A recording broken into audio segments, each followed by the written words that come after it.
This meeting is being recorded. I'll be watching for Dave. Welcome to the class, everybody, tonight. Appreciate your study of this and doing the work and trying to do everything you can to understand this great section of the scriptures. One of the things I wanted to mention as we got started is we're at a point in our study with starting chapter 6 tonight that it's probably best not to add anyone to the study at this point. And the reason I say that is because this does build on what we've studied in the previous chapters. We're at a point, I think, where adding somebody else would just not give them the maximum benefit. And if we need to start all over and do another class on another night for another bunch of folks, we can probably do that. I can do 2 times a week. It won't be a big deal to me, but we could do that. Or at some point in the future, perhaps we could do another session of it. So if we can if we can all agree that we will not add anybody else at this point, that would be great. Good evening, Dave. Hey, sorry I'm late. That's okay. You were experiencing technical difficulties, as they say. Yeah. It's good to see the best in-laws in the world on the call tonight. Bob and Ruth, yeah, there they wave. Okay, good. Hi, Mom. Hi, Dad. Okay. Tonight we're looking at chapter 6. And Dave, we already do have the recording on, by the way. I want to share my screen, first of all, as we get started.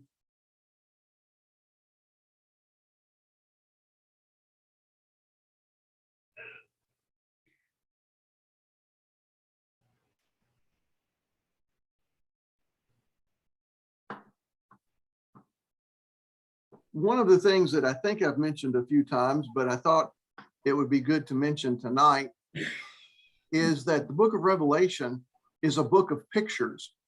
Yes, I understand they're in words, but it's really more about the pictures. It's not necessarily about analyzing each word and necessarily its original Greek word or anything like that. It's much more about looking at the pictures and putting together a total picture then of what these visions are. Some have said that the rock group Steely Dan did a lot of that. Those of us, and I think most of us on the call, remember Steely Dan, and their songs sounded somewhat disjointed, but they were trying to put together various pictures, just snapshots, in order to give you the full picture of the message of their song. Well, that's somewhat an illustration of what goes on in the book of Revelation as well. And the last time I taught this, which was probably 11 or so years ago, the question was asked, how do you know what these things mean? How do you have a clue what all of this stuff is, particularly as we came to chapter 6. And so I showed something, and hopefully the point can be made tonight as well with the same thing I showed several years ago. I'm going to hit enter and go to the next slide, and I'll ask you a question after you see the slide.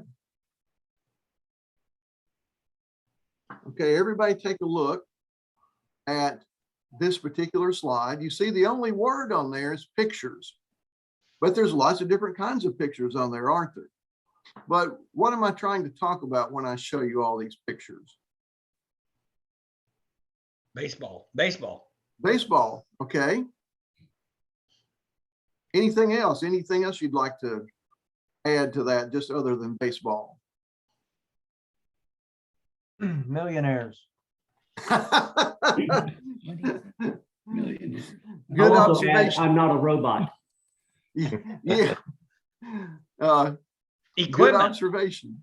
Yeah, if you look at the pictures, you see professionals, you see them doing some pretty amazing things. You see the one guy who is leaping up on the wall. You see some of the athleticism, you see some of the tools that are used to play in the game, but there's no words on here. It's just pictures.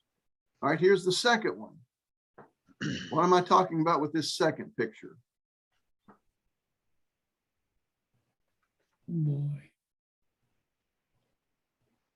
Corvettes. Corvettes, exactly. And you can see there are lots of different pictures of Corvettes. By the way, mine is the one in the middle, but you see different kinds of Corvettes and different models of them and things like that. And, but yet you get the picture of what we're talking about. We're talking about Corvettes, and maybe you get the idea that this is a fast car. It's a sporty car. It maybe is a car that you might have some trouble getting into and out of, you know, depending on your situation. So, but you get the picture of that. Now let's take a look at some pictures relating to Revelation. This first picture, what do you get from this picture? Seal. Seal, okay. The seal of Florida. the state of Florida, okay. And there are various things pictured there on that seal, aren't there? You could imagine maybe the kinds of applications that would have, places it might be used, but a seal, it means something to us in our culture. If you were to get a letter from Ron DeSantis and it had that seal on it, you would have certain impressions that this was authentic, that he authored it, that he approved it. So you have some thoughts regarding what that seal means. Next one. What do you get with that one? Knight. Jousting. Knight. Jousting, Dave, you said something? Jousting. Jousting, okay, yeah. White Some kind of horse, competition going on. white horse. White horse, absolutely, yeah. What else do you see in this one? Looks like he has some kind of weapon, maybe offensive, maybe the spear looking thing is offensive and the shield is defensive. So you see certain things when you see these pictures. And by the way, again, there's no words. There's no words on this, it's just pictures. What does the next one mean? Blood. Blood, okay. American Red Cross. Can you imagine what the American Red Cross and its logo would mean if, let's say, the cross was, oh, I don't know, maybe orange? What would it mean if it was orange? Would it really have the same meaning? Or maybe if it was green, or if it was purple of some sort, or chartreuse, or if it was any other color than red, it wouldn't have the same meaning, wouldn't it? Would it? And so we look at the American Red Cross, we instantly recognize that that's the case. What does this one indicate to you?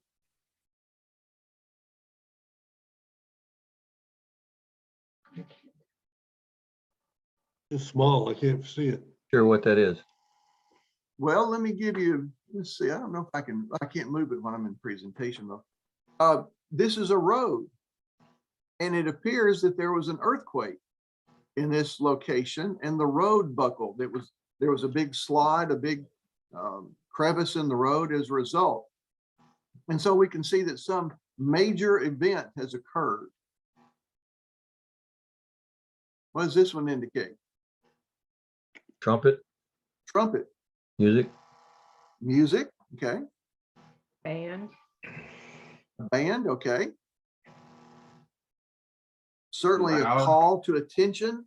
We've talked before about maybe blowing reveille in the morning. I guess that's more of a bugle than a trumpet, but you get the idea there. How about this one? Earth. Earth, yeah. The earth, the cosmos, all right. Mhm.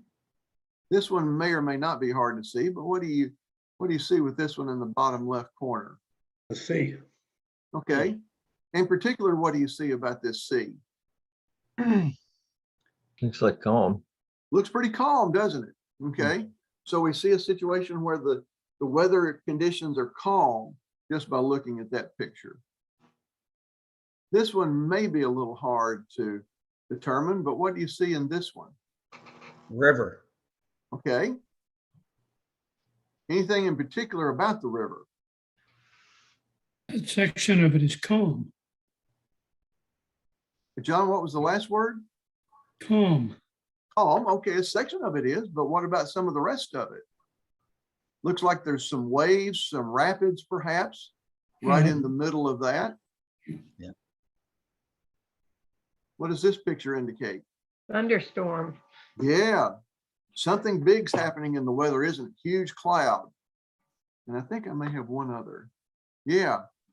What does this picture indicate? And this one actually does have words. Wild horses. Wild horses, absolutely. And Different so, colors. yeah, some of them are different colors, right? So all of these are pictures. Looks like we lost Tim for just a second. All of these are pictures and we recognize them. They have the same meaning to us as they would have to the people back in the first century. If you could have shown pictures like this to the people in the first century, I'm relatively confident that they would say the same thing about these pictures that we would say today. They would have the knowledge enough to know that of what they mean and some of the things that go with them. Well, that's the same thing with the book of Revelation. Tonight, we're first of all looking at 4 horses in Revelation. This is an artist's depiction of what we're going to take a look at. Chapter 6 begins the retribution and redemption.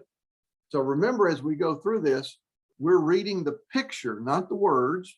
We are reading the words, but we're forming in our minds a picture. And so here in chapter 6, we see a pattern that begins. There's a pattern of seals. Tonight we'll see 6 of those. There'll be an interlude in chapter 7.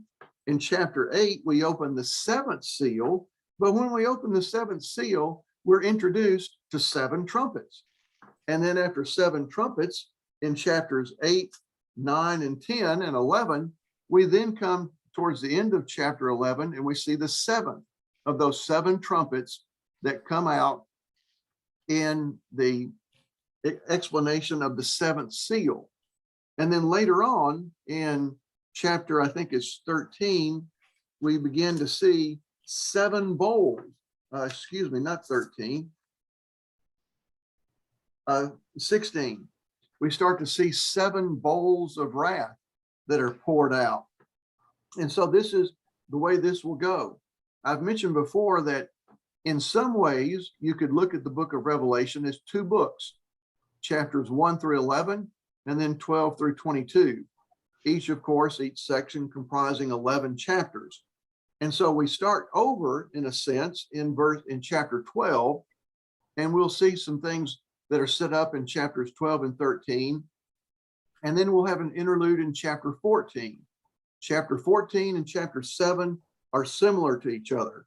We'll try not to delve too much into chapter 14 tonight, just concentrating on next week chapters.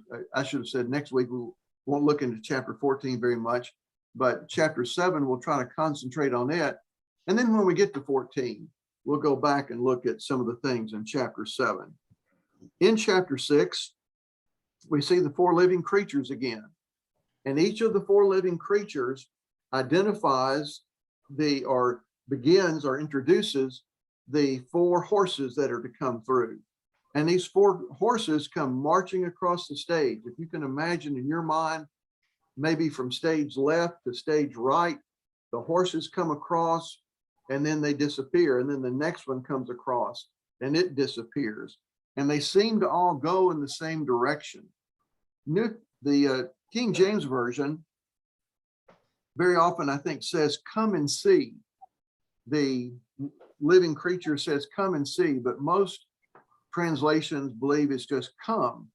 And so he's really not talking to John, as in "come and see," but rather he's talking to these 4 horses, as in "come, make your entrance, make your appearance across the stage." And that seems to be more of the meaning. The first 4 of these seals, we'll look at 6 of them tonight. The first 4 point to the overthrow of Rome. The 5th seal to the cause of the overthrow. And then the 6th seal to the judgment on Rome. And that's what we're going to be looking at tonight. I want us to look at Zechariah. Zechariah chapter 6. Before we begin reading in Revelation chapter 6. Zephaniah, Haggai, Zechariah. Yeah.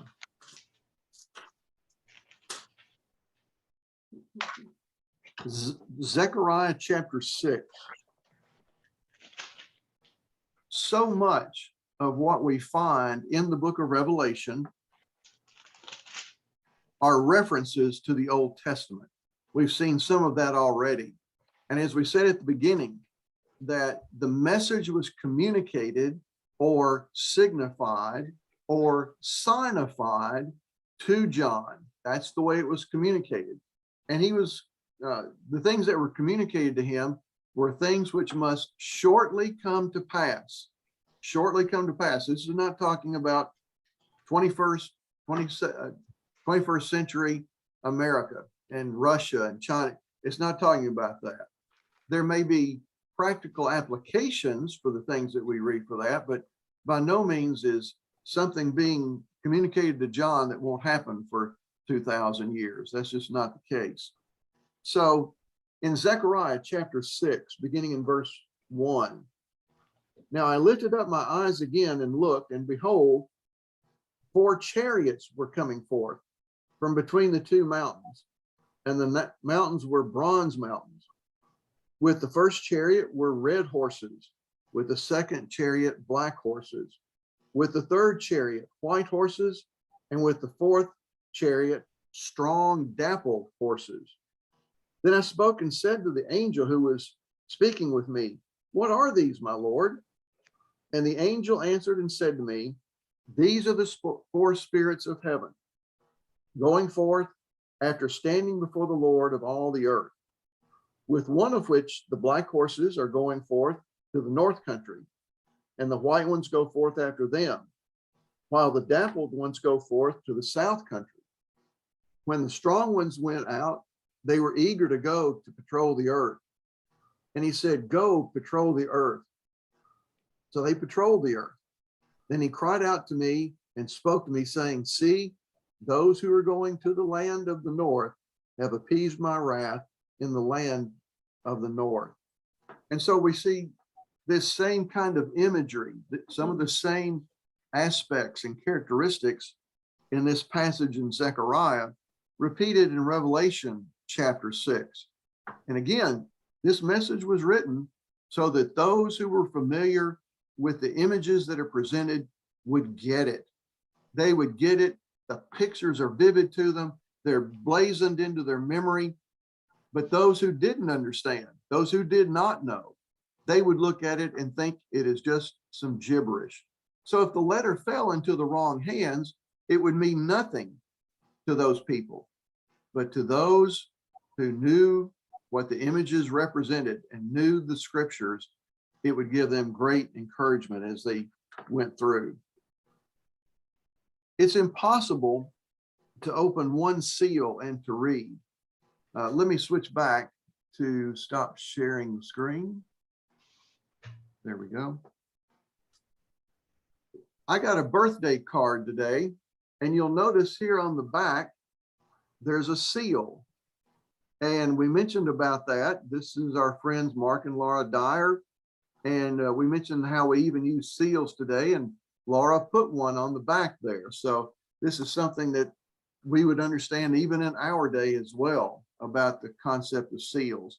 But you can't just open one seal. You remember the book, the scroll was written on the inside and on the out, 7 seals. You can't open one and really read a whole lot. So this tells us that the vision is just that. It's a vision. It's not necessarily actual. When we take a look at the first of those seals, Ralph, if I could ask you to read verses 1 and 2, please. And I saw when the Lamb broke one of the 7 seals, and I heard one of the 4 living creatures saying, as with a voice of thunder, come. I looked, and behold, a white horse, and he who sat on it had a bow, and a crown was given to him, and he went out conquering and to conquer. Dennis, verses 3 through 4. When he opened the second seal, I heard the second living creature saying, come and see. Another horse, fiery red, went out, And it was granted to the one who sat on it to take peace from the earth, and that people should kill one another. And there was given to him a great sword. Dave, if you would, verses 5 and 6. When he opened the third seal, I heard the third living creature say, "Come." And I looked, and behold, a black horse, and its rider had a pair of scales in his hand. And I heard what seemed to be a voice in the midst of the four living creatures saying, "A quart of wheat for a denarius, and 3 quarts of barley for a denarius, and do not harm the oil and wine." And Troy, if you would, verses 7 through 8. When he opened the fourth seal, I heard the voice of the fourth living creature, "Come and see." So I looked, and behold, a pale horse, and the name of him who sat on it was Death, and Hades followed with him, and power was given to them over a fourth of the earth, to kill with the sword, with hunger, with death, and by the beast of the earth. Okay, so we've looked at these first 4.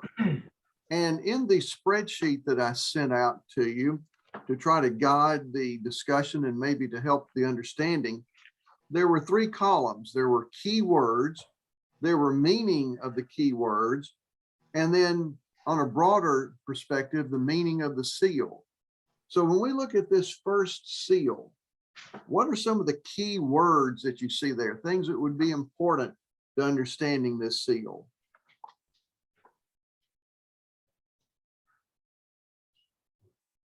Well, I put, I saw, I heard, come, crown, bow, and conquer. as Okay, key words. all right. Marla had white horse and thunder. Yeah, that's important. All right. In addition to some of the ones that Ralph mentioned. So when you look at some of these, the white horse, what would that mean to us?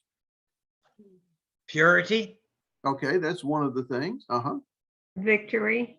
Victory, absolutely. All right. It would indicate to us, I think, that this horse, if he's going out to he's going out conquering and to conquer, that he's going to be victorious. There's a righteous cause that he's going for. So if it's pure and victory, if you put those two together, this is a righteous and good cause. It's not something that's due to the maybe the lusts of men and the controversies and conflicts of men. This is a righteous cause that he's going forth with. It says that he had a bow. What might that indicate to us? A weapon of war. Okay, yeah, weapon, absolutely, yeah. Okay, so he's on the offensive. All right. The crown given to him. Authority. Authority. Okay, Marla said the same thing, Ralph. That's right, yeah. Crown given to him. And it's important to know that he went out conquering and to conquer. This particular seal, looking at the meaning behind it. One of the things that we're starting to see, as I said at the start, is the judgment coming upon Rome. Rome, of course, was the persecutor of the Christians. Under the reign of Domitian, that persecution ramped up. It had started under Nero. There was a period of probably 20 plus years where there was an interlude, but now that's kicking back up with Domitian. And so this first seal, as we look at it, he's coming with a voice of thunder. There's no mistaking about it. It's clear, it's thunderous. And the voice says with this voice of thunder, come, as if there's some urgency there that has to take place. And John looks, he sees the white horse, and the one who sat on it had a bow with him. We're not told anything about the person sitting on the horse. We're told about the horse, but we're not told so much about the person sitting on the horse.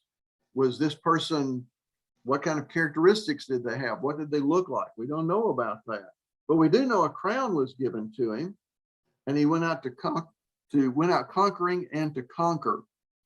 When we look at this one of the things that we learn from history is that the Parthians had bows. The Romans did not. The Romans had lots of other weapons, but they didn't have bows. And back at that time, bows were very useful because you could fire at your enemy at a much longer distance and not get involved in hand-to-hand combat with them. And so a bow was very effective. And it's said that of all of the nations around them, Rome feared the Parthians the most because of that strategic advantage that they had. I want to go back to sharing my screen just for a second.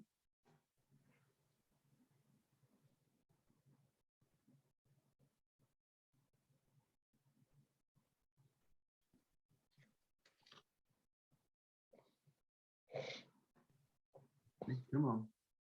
You need to go down.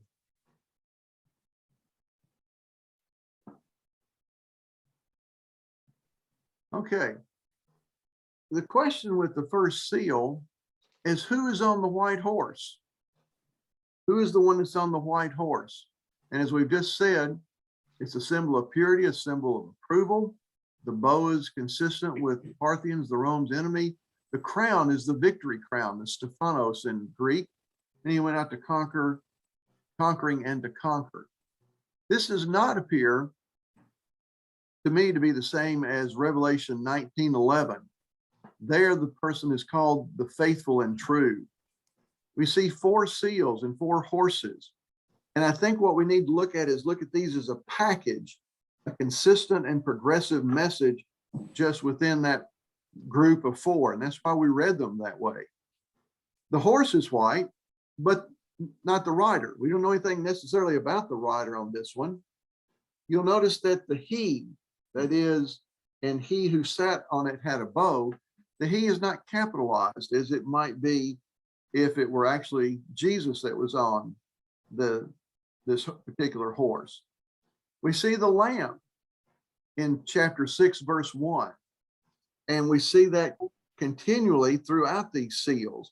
In each of the seals in the beginning, the he is there and it's capitalized. And so to me, this is a military power that's being talked about. It's not Jesus going forth conquering and to conquer. Rather, it's a military power that's going to come against Rome and be the tool for God's wrath and for his punishment of the nation of Rome. It doesn't make sense to me for the lamb to be opening the seal and then also to show up on the horse.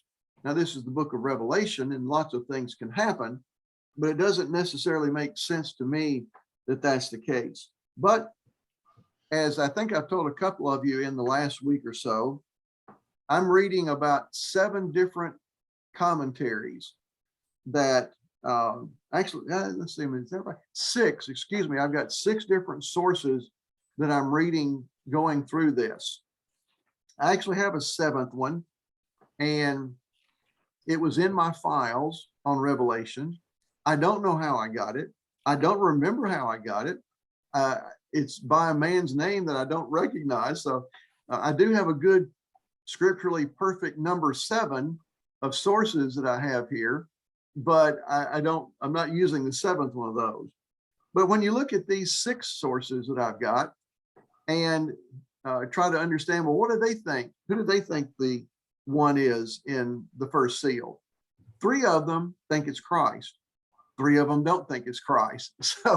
So to that end, let me just give you some points on that. This is the military view, which is the one I think it is.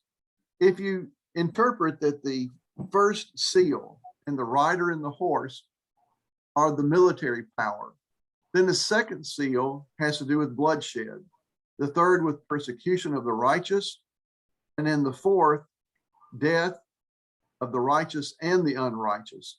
Then we're going to see the martyrs and then the beginning of God's judgments on the military power.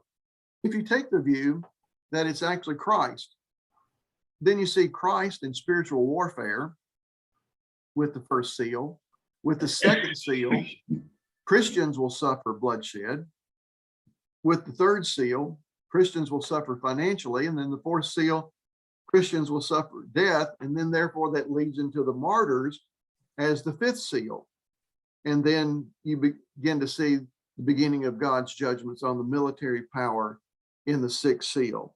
So we could sit here all night and talk all night long about whether we think it's Christ whether we think it's a military power. The three sources that I have, very credible sources, say that it's the military power. Three other very credible sources say that it's the Lord on the horse.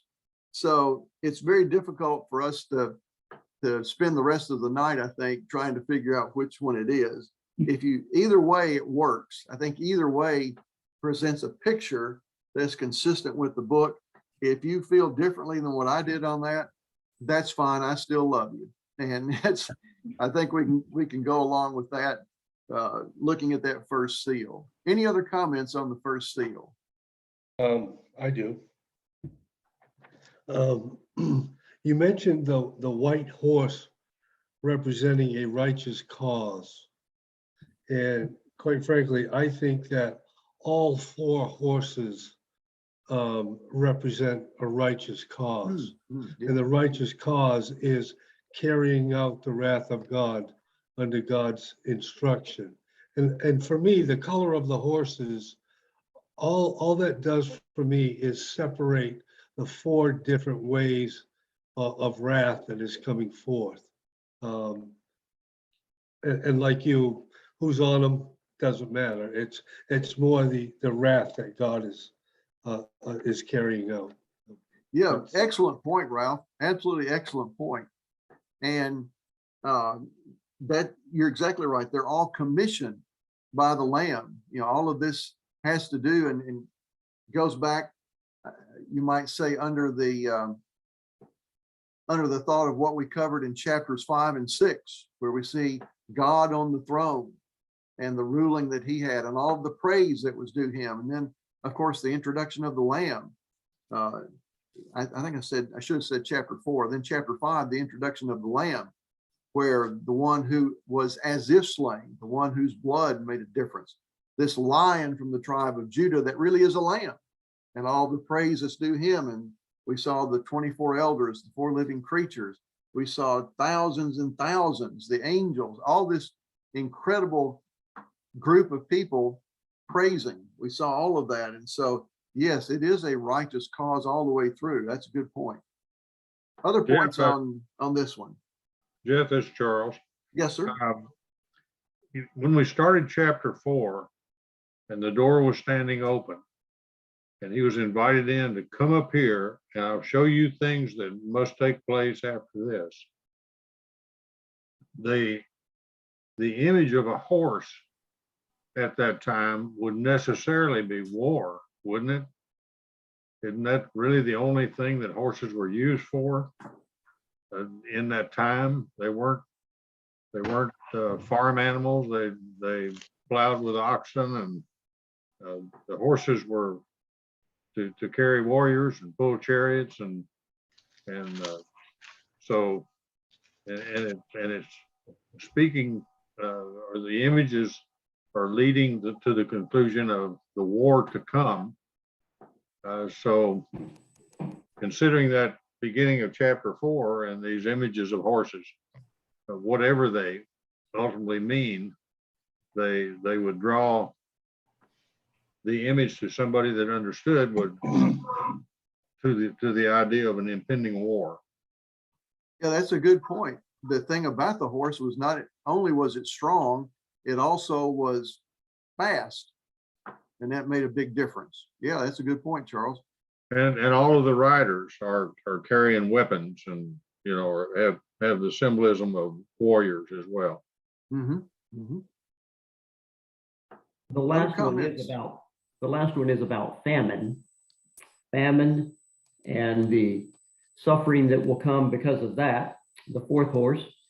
What we need to note is these 4 horses are described in generalities, you know, not specific places, times. And what it does, it introduces the principle of God's judgments. So think about that, the principle. And Jeff, you've already applied it to Rome, which I believe is exactly right. Rome's not introduced till later. I mean, like the beast in chapter 13. And then we even figure out who that is specifically more in 17 and 18, when the fall of Babylon is described. Oh, this is what fits Rome. So you're right to apply it to it. But we first see in the chapter, this is what you might call the principle of God using or controlling movements on earth, movements among nations, God controlling them to his end to bring about war, famine, death. So it's the principle of judgment. And I think those principles are even repeated in the other sevens, and they become more and more specifically applied or more specifically understood. So we're first impressed with just the principle of judgment with these first seals. Yeah. Yeah, I agree completely. Yeah, these are definitely the principles. And Tim, you mentioned the word about control.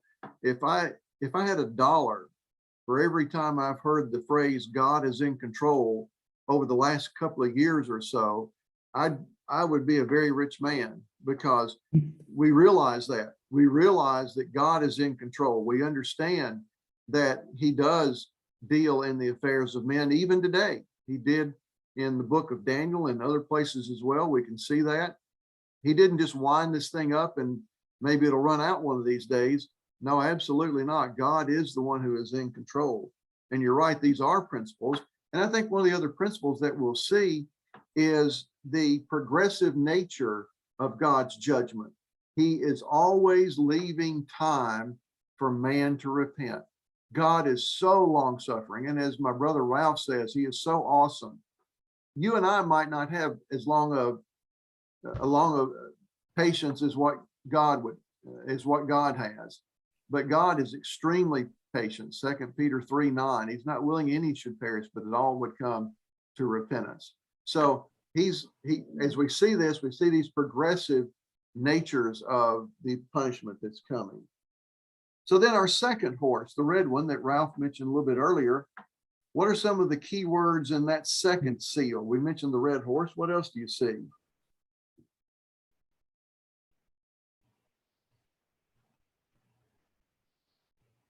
The sword.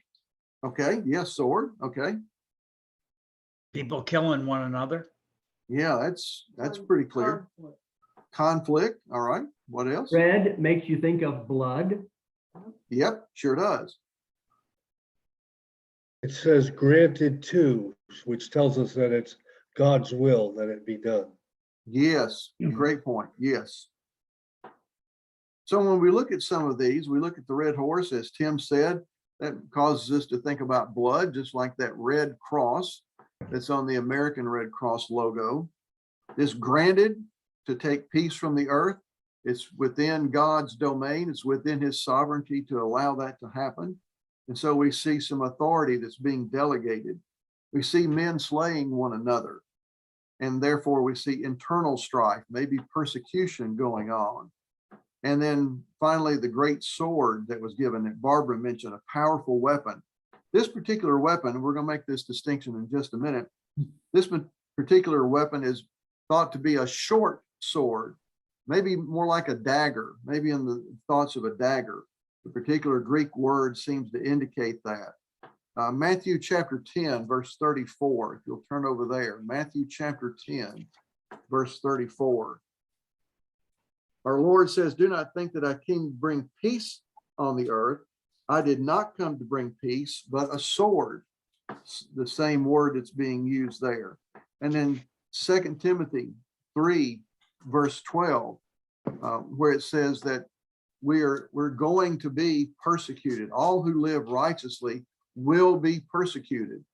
Tim, I can credit your brother for probably being the first one to teach me that particular passage.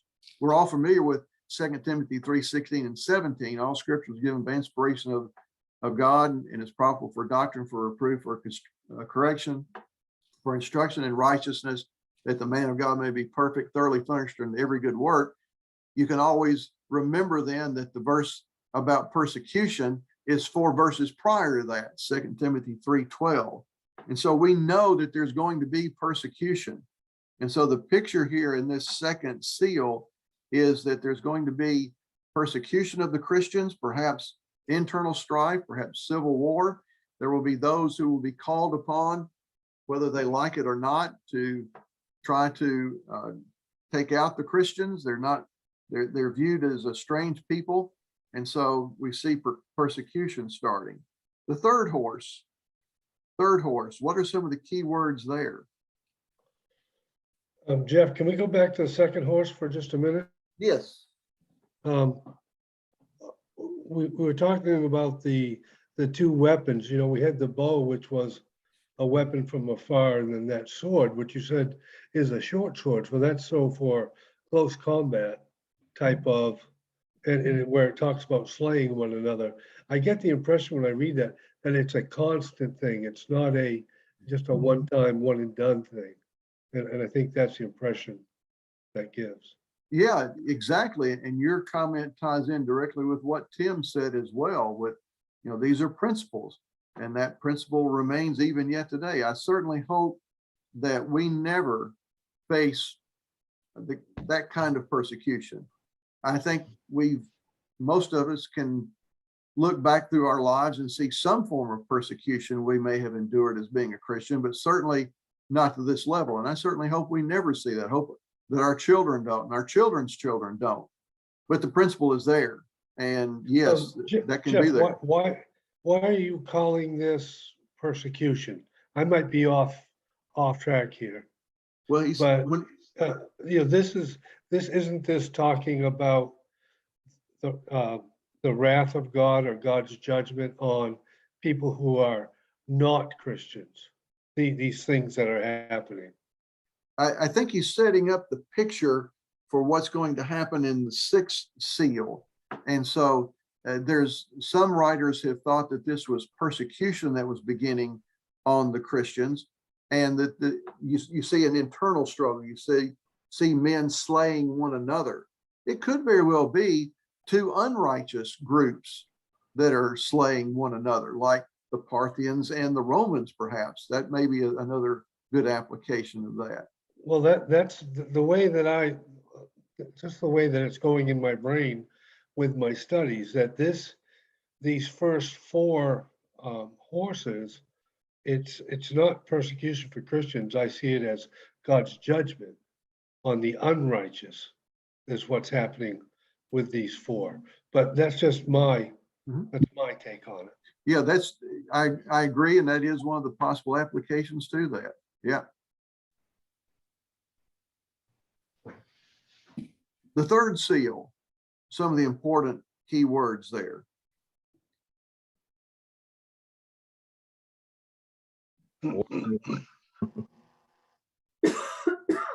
Scales are for measuring out, like buying a certain amount of goods, like buying wheat.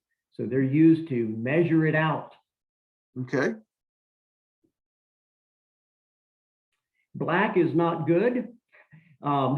There's mildew, there's crops turn black, animals turn black when they die of pestilence. So this is not good. We're told very plainly, well, when it talks about how much a quart of wheat costs, which is an outrageous price. A denarius was a whole day's wage. And you're just getting a quart of barley for a whole day's wage. So there's where we come to the idea of famine. Okay. Some other key words.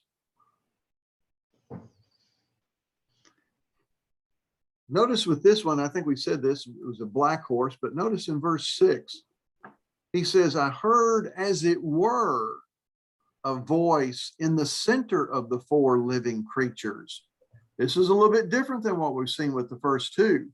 There's another character who's being introduced. We don't know who this character is. We don't know the source of it. We don't know anything about the quality of this voice, but the voice is in the center of the four living creatures. And it comes up, it's as if it maybe has at least a divine introduction or a divine authorization to speak. And it does. That's something a little bit different. And so when we look at these key words, as Tim said, a black horse can indicate grief. Not many of us wear very flowery That's maybe a Tennessean word. I can say it in East Tennessean, but you might not understand it. But very flowery dresses or attire, apparel. We don't wear bright clothes to a visitation for a funeral. We tend to wear black or something else that's far more muted out of respect. And so there's the thought that with this black, we're dealing with something that is very serious, very somber. As Tim mentioned, the scales, there's measuring out, there's scarcity, there's balancing. And so you're trying to balance two things together. And what makes those two balance? The denarius that Tim mentioned a little bit earlier, that was a day's wage. And to say that you could work one entire day and only get 1 quart of wheat, that's not going to feed a man and his family very much at all.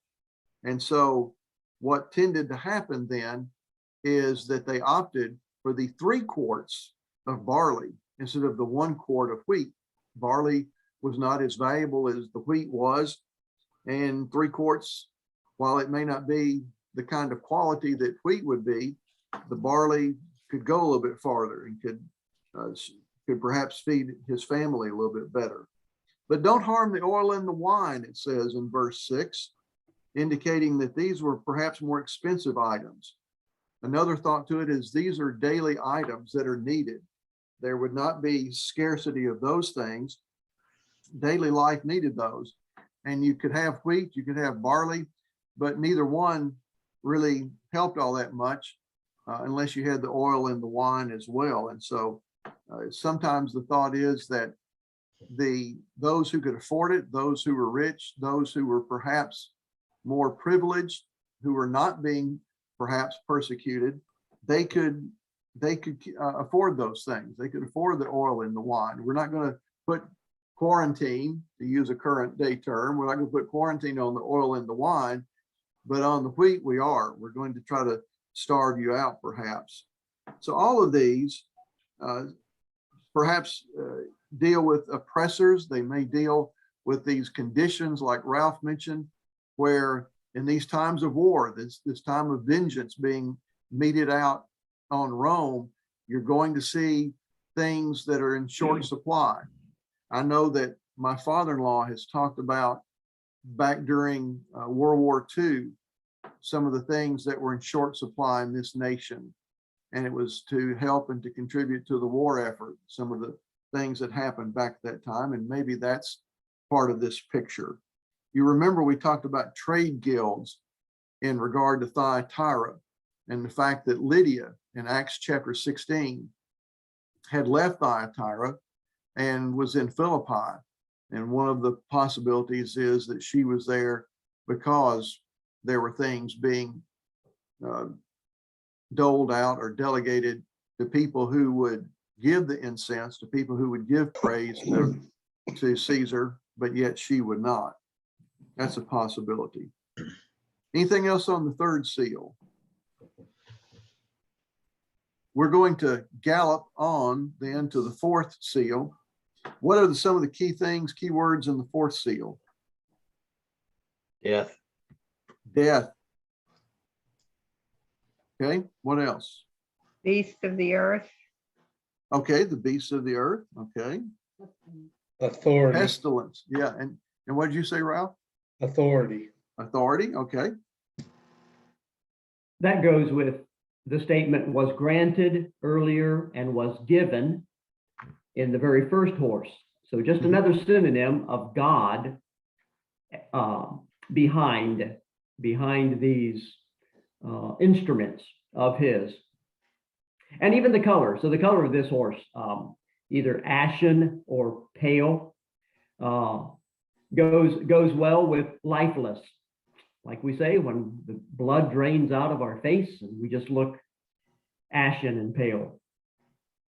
Yeah, and sometimes when we see people who are sick, one of our first comments is, you know, his or her color doesn't look good. You know, we're really concerned because they're very sick. Their color just doesn't look like it should. This is the only one of the riders that we are told has a name. The one who sat on this ashen, this pale horse is named Death, and we don't see the riders of the other three being named. And so that tells us a lot. And it's interesting that Hades follows right behind Death. And certainly it does. Hades, the place of the departed spirits, the place where we go after death until that final judgment day, does follow death. And that's very consistent then with what the scriptures have to say on that subject. When we look at the authority to kill a fourth of the earth, we see just a part. It's significant enough, it's 25%, but it's not an entire killing of the earth. Rather, it's just a piece of that. And it's interesting that there are four ways that people are going to be killed: with the sword, with famine, with pestilence, and by the wild beasts of the earth. So the entire way that, particularly at that time, they thought that they could die, these four ways covered all of the main ways that people could die and could be smitten with this, the actions of this horse. This particular sword that is mentioned here, in this verse, is a different Greek word. It's a much larger sword. It's a great two-edged sword. And I'll just reference some passages if you want to take a look at this later. This particular same Greek word is used in Revelation 1:16, 2:12, 2:16, and then chapter 19, verses 15 through 21. So this is a much larger sword, unlike the dagger-like sword that we saw in the second seal. Here in the fourth one, this is a much larger one. And I'd also get you to read Ezekiel 14, verse 21. Just note those if you want to go back and look at those after class. And so we've looked at these first four seals, and I really want to get to the fifth one. Hey, Jeff. Yes, sir. I got a couple of things about the fourth seal, Okay. where we have these four tools as means for this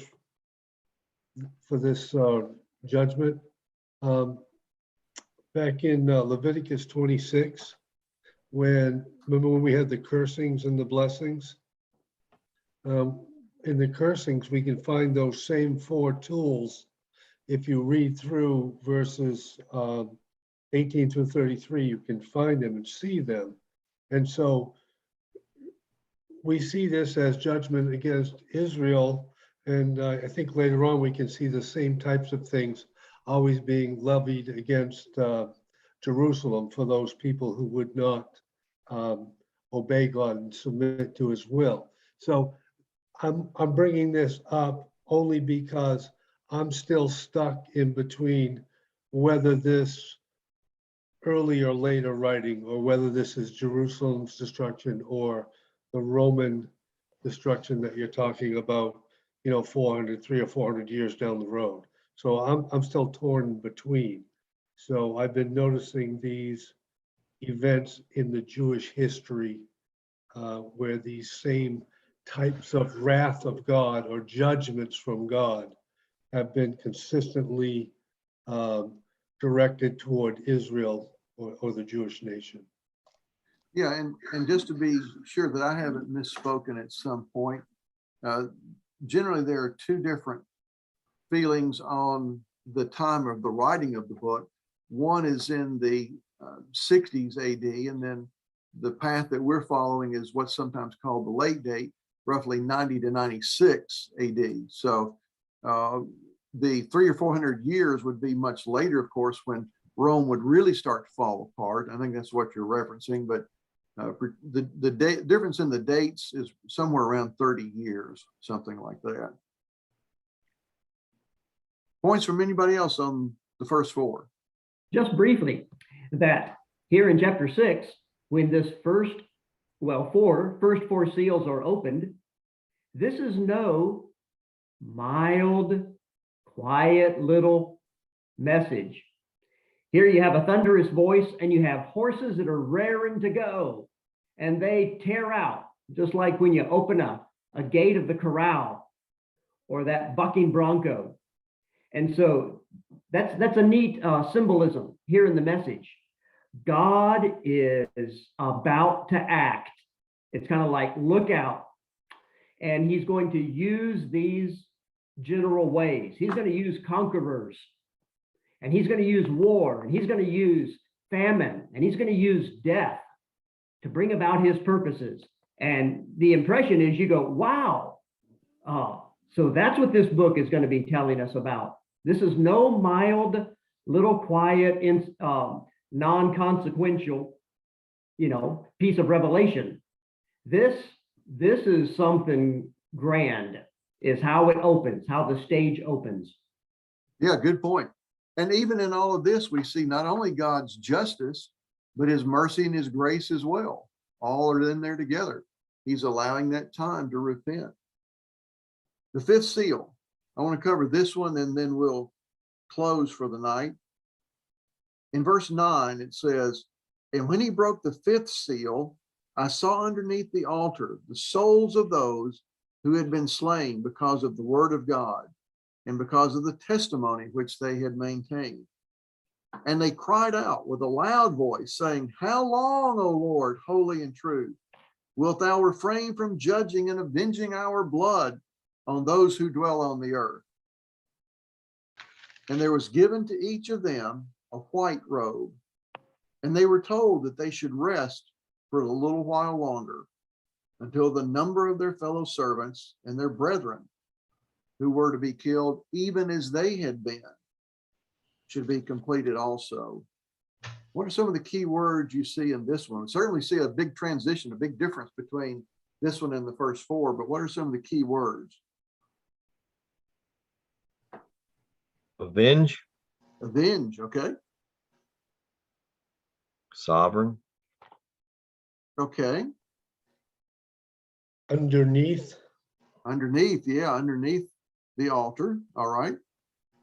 White robe. White robe. All right.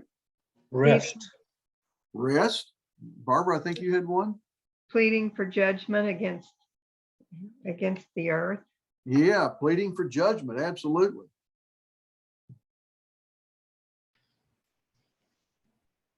Any other key words? complete, Okay. Complete. Yeah. And just who these are that are speaking. They are souls, so these have died. They are souls killed because of the word of God. So these are saints that stood for God's word, and because of it, they're killed. And because of the testimony, they are confessing their faith in God and the Christ. So that's important. Being pictured under the altar is a place of sacrifice. So their death is not just viewed as accidental or just something sad. Oh, these were sacrificed, or at least God is considering them a well-pleasing sacrifice to him. A word that I hear used a lot these days is the word intentional. As Tim said, these souls who are under the altar, they weren't there by accident. They weren't there because of some sort of thing that they did that they're being punished for. This was very intentional. It was intentional sacrifice. They were underneath the altar. And so we can, I think, rightly call them martyrs for the cause of Christ. But they have a white robe, as we said, indicating again the purity or the victory that comes with that. And then when they're told to rest until the rest of their fellow servants that are going to be killed are completed, we see the patience, we see the long suffering, we see the overcoming, and we also see that there's to wait a little while longer. We're the same theme that we've been talking about, things which must shortly come to pass. And of course, God is a timeless God. Time doesn't mean anything to God, but yet in order to help these souls that are on the altar, he says there's just a little time left until everything is completed with that. This is one of the most, I think, important of the seals that we see. I think you all have made a lot of the same points that I made, but the picture that I get is that these souls are crying out. They're crying out in the deepest depths that they have to say, how long? How long are you going to let this go on? You ever felt that way? You ever felt that way about the world in which we live? You know, how long, Lord, are you going to let this go on? And I don't think we say it in any kind of arrogant way. We say it in a way, I think, of anticipation, or maybe even in a way of fear. We don't say it as if, God, you're kind of messing up here. You know, can you get on with it? This has really gone on long enough. I don't think we say it in that way. And I don't think these saints under the altar did either. They said it in a way that was pleading, and they're looking for God's justice, but they know God is sovereign, as I think Dave mentioned, and that his time will come. We sing the song every so often, in his time. And I think that's appropriate for this. Let me give you a couple of passages to just write down in regard to our time frame. 1 Peter chapter 2, verses 21 through 23. That's 1 Peter chapter 2, verses 21 through 23. And then 2 Thessalonians 1, verses 6 through 12. This word in, let me make sure I know which verse I'm wanting to point out. Verse 10, where it says, "O Lord, holy and true." This is often translated master. And the Greek word for that is only used one time in the book of Revelation. And so they're looking at the Lord and saying, "O Master, holy and true," the great submission that these who have been sacrificed for the cause of Christ are pleading for. I want to switch over real quickly to the sharing the screen again.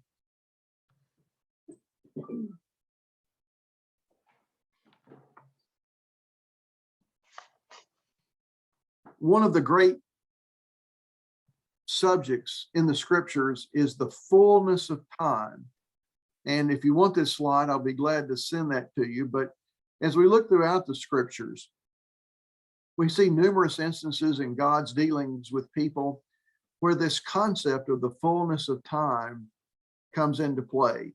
And I think that's the same thought in Revelation chapter 6, verse 11, in this fifth seal. The time is not yet full. God knows when the time is right. God knows when the fullness is. He knows when those who were going to be faithful, they were going to be killed, and when that time of completion would happen. And it's the same way with all of these passages that you see on the slide before you. All those have to do with this thought of the fullness of time. God does things at the very best time. I don't know about you, but in my life, there's some stuff I've done that it wasn't the right timing. I had a professor in college who said, buy low and sell high. Well, I don't know that I've always done that. And maybe you feel the same way too. Maybe your sense of timing wasn't right. God's timing is always right. And so that's what I think is part of the message to these ones who are under the altar, that his sense of time, he's in control of it. He knows when the right time is to bring the vengeance against Rome. Other comments on the fifth seal tonight? Jeff, I Yes, sir. consider that verse 6 and 10, I consider it the key to the whole theme of the Revelation. Their question, how long are you going to refrain from judging and avenging our blood? And the rest of the Revelation answers that question. Not a when on the calendar or on a clock, but that he does. And so when I say it's the key, this verse is referred back to, the language of it's referred back to, like in chapter 16. So I remember the reference. Here we are in chapter 6, and in 16, and also verse 6, after some more judgments are introduced, it's explained that those judgments happened because, well, verse 5, O Holy One, righteous art thou, who did judge. Notice past tense. By that point, chapter 16, you did judge. And because they poured out the blood of saints and prophets, you have given them blood, they deserve it. And the altar said, here's the altar they were under. Yes, O Lord God, true and righteous are your judgments. And then I have noted there's in chapter 17 and 18 and 19, the same reference to their question, and it is being explained. God has pronounced judgment for you against her. The her was the great harlot, again, a great symbol of Rome. So I find it a key verse because the same language is repeated later and is given the answer. God has judged and avenged your blood. So look for that when you come to those later, very, graphic judgment descriptions. It's explained God's avenging the blood of his saints that poured it out. And as Tim said, again, like we've said so many other times, can you imagine John hearing this and communicating it, and those in the first century reading it, what that must have done for them? The fact that God heard their prayers, he knew what they were going through, he was in control of it, he told them he was in control of it, and they would get the kind of justice that you would expect from a just and righteous God, a holy God. That had to have just blown them off the map to hear something like that. Other comments before we close tonight? I really appreciate that summation there, Ken. Tim, I think that's really good, looking ahead of that. Yeah. From the standpoint also that he tells them here, as they're crying out with a very loud voice, he tells them rest. And the reason they can rest is because he is announcing this judgment, and this judgment is sure. They don't have to worry about it, even though in the context of Revelation, in what they know, the opening of the seals, they don't even know about it yet, but he's already telling them, don't worry about it. Just rest a little while longer. And that seems to be an answer to the question, how long is not very long. Right. Yeah. It's Just a little God's way of saying, I'm on it. Yeah, that's right. I got this covered. Yeah, I'm already on it. Yeah. Got your back. Yeah, I feel like if God had communicated this in Southern English, he'd have said, I'm fixing to do it. I really think he would have said that in the Southern translation of this. Yeah, And as I heard a great preacher say, let's see, when was it? Oh yeah, it was yesterday. He talked about rest. That preacher's talked about rest a good bit over the last several months. And in particular, he talked about the fact that this rest is not taking a nap, it's not getting a good night's sleep. It's rest in terms of peace. There's peace that's around them, and that their rest, they need to just relax. They need to be at peace, knowing that God is the one who is going to exact the judgment that they long for. I want to just add this, the righteousness of God is what is pictured here with all these seals. We've got the wrath, and now we see how God is taking care of these saints, giving them the white robe and saying rest. We see both sides of the righteousness of God here. And I think that has got to be part of this, is to be encouraging to those 7 churches that got the first part of this letter. This is a continuation for them to have that assurance and confidence as they are going forward, and they, as they suffer their persecution and questions and trials. Yeah, absolutely. this verse and its theme, God avenging the blood of his saints, is the interpretation to the book, and it keeps people from applying it to yet future apocalyptic, as it's referred to, events, as if it's just trying to describe, in these last days are going to be weird, whacked out things happening. Look out. You know, and people just get excited about that. No, this has a specific purpose of avenging those Christian martyrs. And it also has everything to do with, are you just talking about the small scope of Jewish persecution? You see, that's how it began with the church, right around Jerusalem especially. Are we talking about a small scale persecution and martyrs? Or are we talking about the Roman Empire? And like where the 7 churches of Asia are, they weren't suffering under Jewish persecution, but under Roman is what they were going to be facing. So you bring in that whole view, but that's what the book's about. It's not about the final, like we like to talk about Armageddon in the popular movies. It's about God judging Rome because they became a beast to his people, especially. But Tim, didn't the Jews follow Paul to Asia and persecute all through that area? You will find they were Jews from Asia that hated what he was doing. He would go to their synagogue first. I mean, just as the gospel spread from Jerusalem, Judea, Samaria to the uttermost parts of the world, well, those Jews who did not approve or didn't agree with Christianity, they followed that same pattern, following and persecuting Christians throughout those years. Okay, but you'll have to say not to the same extent. And as it will be described, we're coming to it in more specifics in chapters 17 and 18. The great city that rules, the great city which reigns over the kings of the earth. We'll be talking more about those details. Yeah. Yep. Looking forward to it. Other thoughts as we close tonight?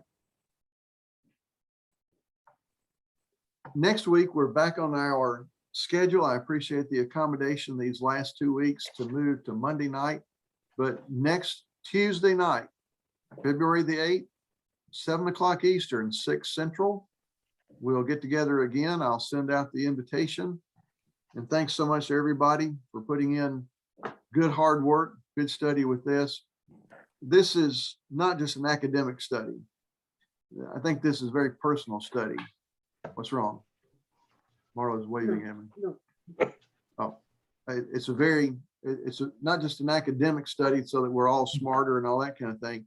It's something to give us encouragement. And as Dave talked about yesterday morning, hope. We have hope when we read this. Thanks so much to everybody. Thanks to you, Jeff. Thank you, Jeff. Thanks for leading that. You're So welcome. long. See you. Hey, Tim. Bye-bye. Good day.